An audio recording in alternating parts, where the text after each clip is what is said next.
Sadio Mané sort d'une saison compliquée au Bayern, poussé vers la sortie par le club. Il a fait connaître sa position à la direction. Restez branchés, on vous explique tout ça dans un instant. Foot.fr, fournisseur officiel de football. Bonjour à toutes et à tous et bienvenue dans ce nouveau JT Foot Mercato. Après une drôle de première saison en Bavière, les choses semblent se décanter pour Sadio Mané. En tout cas, le Sénégalais a pris sa décision. Pas vraiment en réussite avec le maillot du Bayern, il a également été en difficulté avec certains membres du vestiaire. Souvenez-vous, une altercation avait éclaté entre lui et Leroy Sané à l'entraînement. Mécontent de sa situation, il était annoncé sur le départ, notamment poussé dehors par le Bayern.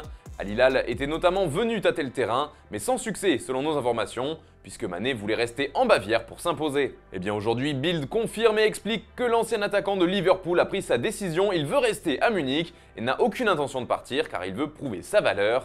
Et ça nous amène à la question du jour les amis, pensez-vous que Mané a raison de persister au Bayern Munich et est-ce qu'il peut s'y imposer? Comme d'habitude, vous nous donnez vos avis en commentaire et on en reparlera demain. Hier justement, on vous demandait si selon vous, le trio Rodrigo, Mbappé, Vinicius pouvait dépasser la légendaire BBC et vous êtes vraiment partagés. Pour certains, elle est et restera indétrônable, alors que pour d'autres, les petits jeunes pourraient aller encore plus haut que Bale, Benzema et Cristiano. On continue avec le Bayern car les galères sont loin d'être terminées pour les Bavarois. Le mercato s'annonce très difficile et le cas Mané est loin d'être le seul qui pourrait ne pas se passer comme prévu. En effet, le recrutement patine, notamment en attaque. Le club voulait vendre Mané, Sané et Gnabry. Côté renfort, si Harry Kane a été évoqué, il est hors d'atteinte des finances munichoises. Même si le Bayern pourrait envoyer du lourd pour s'offrir un buteur, c'est Herbert Hainer, le président du Bayern, qui l'a affirmé. J'ai dit que le FC Bayern est capable de dépenser 100 millions d'euros sur un joueur, mais tout doit être bien fait. Nous sommes à la recherche d'un avant-centre, nous sommes en bonne voie. Pour moi, il y a deux candidats, Kolo Muani et Osimhen de Naples.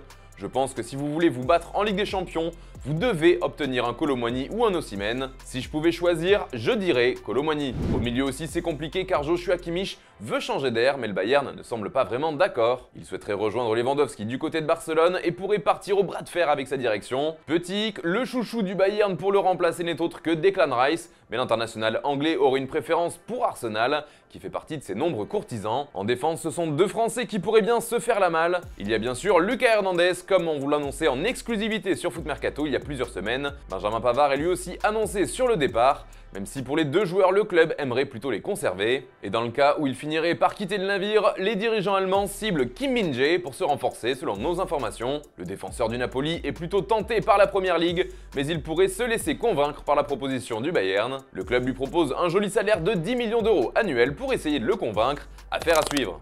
L'avenir de Kylian Mbappé fait la une des journaux depuis plusieurs jours et ça commence à inquiéter du côté de Paris, jusque dans le vestiaire. En tout cas, par conférence de presse interposée, Marquinhos demande à Mbappé de rester au sein du club de la capitale. Ya está, si la intención es quedarse, la nuestra que se quede también. Es un genio, es un talento puro, es un líder de PSG. Pienso que es un jugador muy importante para nosotros.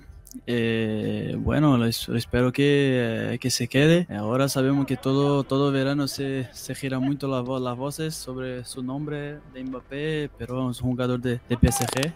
L'avenir de Bernardo Silva fait aussi beaucoup parler en ce moment. Restera-t-il à City? Viendra-t-il à Paris ou ailleurs? Eh bien, même le principal intéressé ne sait pas pour l'instant de quoi sera fait son futur. En tout cas, il a évoqué la question en conférence de presse. Não fuja a questões. A grande verdade é que este não sendo o espaço para falar sobre isso, eu ainda não sei do meu futuro. Vou-lhe ser muito sincero, não sei. Vamos ver nos próximos tempos. E mesmo que soubesse também não seria o espaço para falar sobre isso, mas a realidade é que não sei. Et puis c'est officiel, Arsenal a annoncé le départ de 6 joueurs. C'est jour de ménage chez les Gunners. Plus sérieusement, 6 joueurs étaient en fin de contrat et ne prolongeront pas l'aventure au sein du club londonien. Et puis l'OL a officialisé l'arrivée d'une recrue, c'est Mahamadou Diawara. Le milieu de terrain de 18 ans évoluait jusqu'ici au PSG, mais il a préféré ne pas prolonger et partir libre du côté de Lyon. Enfin, on parlait tout à l'heure des galères du Bayern. Eh bien, le club bavarois a signé le premier contrat professionnel de Tarek Bushman. Le défenseur de 18 ans est désormais engagé jusqu'en 2026. Voilà, c'est tout pour aujourd'hui. Merci de nous avoir suivis. On se retrouve dès demain pour une nouvelle revue de presse et un nouveau JT sur Foot Mercato.